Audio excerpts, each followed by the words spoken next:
فرمائے کہ صفا سے نیچے اترے تھے، میں نے عرض کیا کہ اترا تھا۔ فرمائے اس وقت ہر قسم کی علت دور ہو کر تم میں صفائی آ گئی تھی، میں نے عرض کیا کہ نہیں۔ فرمائے کہ نہ تم صفا پر چڑھے اور نہ اترے۔ پھر فرمائے کہ صفا اور مروہ کے درمیان دوڑے تھے، میں نے عرض کیا کہ دوڑا تھا۔ فرمائے کہ اس وقت اللہ کے علاوہ ہر چیز سے بھاگ کر اس کی طرف پہنچ گئے تھے۔ غالباً فقروت منکم لما حفتکم کی طرف اشارہ ہے، جو سورہ شعراء میں حضرت موسیٰ علیہ السلام کے قصے میں ہے۔ دوسرے جگہ اللہ پاک کا ارشاد کہ فَفِرُّوا إِلَى اللَّهِ، میں نے عرض کیا کہ نہیں۔ فرمایا کہ تم دوڑے ہی نہیں۔ پھر فرمایا کہ مروہ پر چڑھے تھے، میں نے عرض کیا کہ چڑھا تھا۔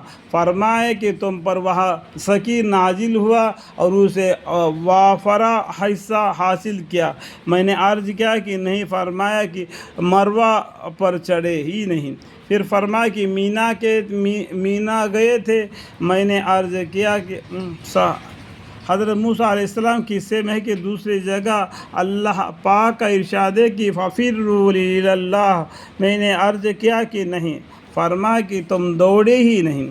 پھر فرمایا کہ مروہ پر چڑھے تھے، میں نے عرض کیا کہ چڑھا تھا۔ فرمایا کہ تم پر وہاں سکین نازل ہوا اور اس سے وافرہ حصہ حاصل کیا، میں نے عرض کیا کہ نہیں۔ فرمایا کہ مروہ پر چڑھے ہی نہیں۔ پھر فرمایا کہ مینا گئے تھے، میں نے عرض کیا گیا تھا۔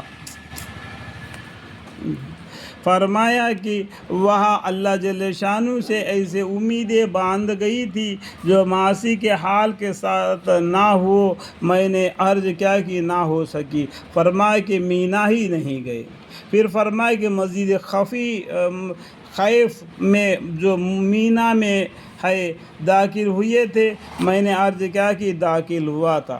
فرمایا کہ اس وقت اللہ جل شانہ کے خوف کا اس قدر غلبہ ہو گیا تھا جو اس وقت کے علاوہ نہ ہوا ہو، میں نے عرض کیا کہ نہیں۔ فرمایا کہ مسجد خیف میں داخل نہیں ہوئے۔